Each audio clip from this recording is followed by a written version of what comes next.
कांग्रेस வணக்கம். வணக்கம். இனிய பொங்கல், नड़वातकल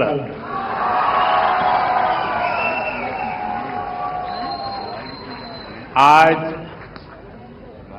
पोंगल एक ग्लोबल फेस्टिवल बन चुका है। दुनिया भर में तमिल समुदाय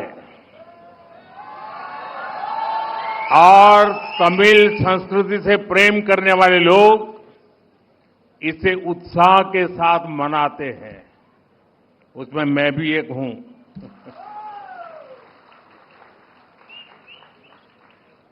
इस विशेष पर्व को आप सभी के साथ मनाना मेरे लिए सौभाग्य की बात है। हमारे तमिल जीवन में पोंगल एक सुखद अनुभूति की तरह है। इसमें अन्नदाता की मेहनत, धरती और सूर्य के प्रति आभार का भाव है।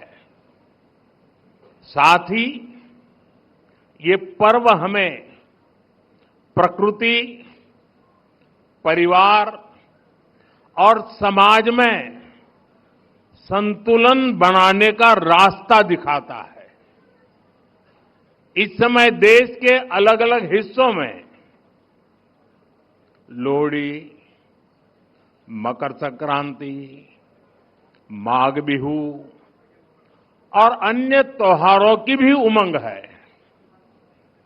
मैं भारत और दुनिया भर में रहने वाले सभी तमिल भाई बहनों को पोंगल की और सभी पर्वों की बहुत बहुत शुभकामनाएं देता हूं।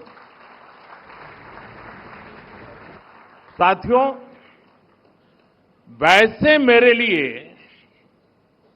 ये भी बहुत सुखद रहा है कि पिछले वर्ष मुझे तमिल संस्कृति से जुड़े कई कार्यक्रमों में शामिल होने का अवसर मिला।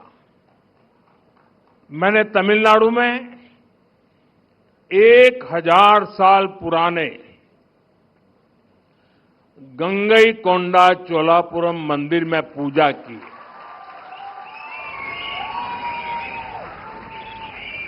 वाराणसी में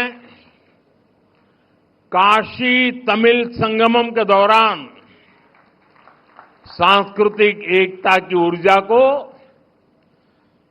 पल पल उसके साथ जहां भी रहा मैं जुड़ा रहा, मैंने उसे महसूस किया। जब मैं पंबन ब्रिज के लोकार्पण के लिए रामेश्वरम गया था तो तमिल इतिहास की महानता का फिर एक बार साक्षी बना था। हमारी तमिल संस्कृति पूरे भारत की साझी विरासत है। इतना ही नहीं, पूरी मानवता की ये साझी विरासत है। मैं एक भारत श्रेष्ठ भारत की जिस भावना की बात करता हूं, उसे पोंगल जैसे पर्व और सशक्त बनाते हैं। साथियों, दुनिया की लगभग सभी सभ्यताओं में फसलों से जुड़ा कोई न कोई उत्सव मनाया जाता है। तमिल संस्कृति में किसान को जीवन का आधार माना गया है। तिरुकुरल में कृषि और किसानों पर विस्तार से लिखा गया है। हमारे किसान राष्ट्र निर्माण के मजबूत साथी है। उनके प्रयासों से आत्मनिर्भर भारत अभियान को बहुत मजबूती मिल रही है। केंद्र सरकार भी किसानों को सशक्त बनाने के लिए प्रतिबद्ध होकर लगातार काम कर रही है। साथियों, पोंगल का त्योहार हमें प्रेरित करता है कि प्रकृति के प्रति आभार केवल शब्दों तक सीमित न रहे, उसे हम जीवन शैली का हिस्सा बनाएं। जब ये धरती हमें इतना कुछ देती है, उसे संजोने का दायित्व भी हमारा है। अगली पीढ़ी के लिए मिट्टी को स्वस्थ रखना, पानी को बचाना और संसाधनों का संतुलित उपयोग करना सबसे जरूरी है। मिशन लाइफ, एक पेड़ मां के नाम, अमृत सरोवर जैसे हमारा अभियान इसी भावना को आगे बढ़ाते हैं। हम खेती को अधिक सस्टेनेबल और पर्यावरण के अनुकूल बनाने के लिए निरंतर काम कर रहे हैं। आने वाले समय में सस्टेनेबल खेती के तरीके, वाटर मैनेजमेंट, मैं तो लगातार कहता रहा हूं, पर drop more crop, natural farming, agritech और वैल्यू एडिशन की भूमिका बेहद महत्वपूर्ण है। इन सभी क्षेत्रों में हमारे युवा नई सोच के साथ आगे बढ़ रहे हैं। कुछ ही महीने पहले मैं तमिलनाडु में नेचुरल फार्मिंग से जुड़े एक सम्मेलन में शामिल हुआ था, जहां मैंने देखा कि हमारे तमिल युवा कितना बेहतरीन काम कर रहे हैं। यानी प्रोफेशनल लाइफ की बड़ी बड़ी चीजें छोड़ करके वो खेत में काम कर रहे हुए मुझे मिले।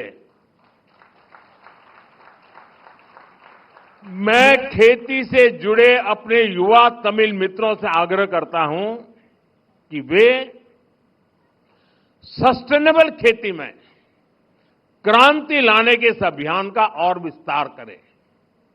हमारा लक्ष्य ये होना चाहिए कि हमारी थाली भी भरी रहे, हमारी जेब भी भरी रहे और हमारी धरती भी सुरक्षित रहे। साथियों, तमिल संस्कृति दुनिया की सबसे प्राचीन जीवित सभ्यताओं में से एक है। तमिल संस्कृति सदियों को जोड़ती है। वो इतिहास से सीखकर वर्तमान को आगे का रास्ता दिखाती है। इसी प्रेरणा से आज का भारत अपनी जड़ों से शक्ति लेकर नई संभावनाओं की ओर आगे बढ़ रहा है।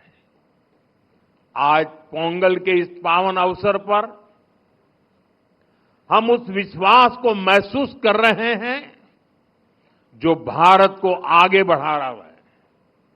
एक ऐसा भारत जो अपनी संस्कृति से जुड़ा है, अपनी धरती का सम्मान करता है और भविष्य को लेकर भरोसे में भरा हुआ है। इनिय पोंगल नलवा अकड़क्तुक्कल,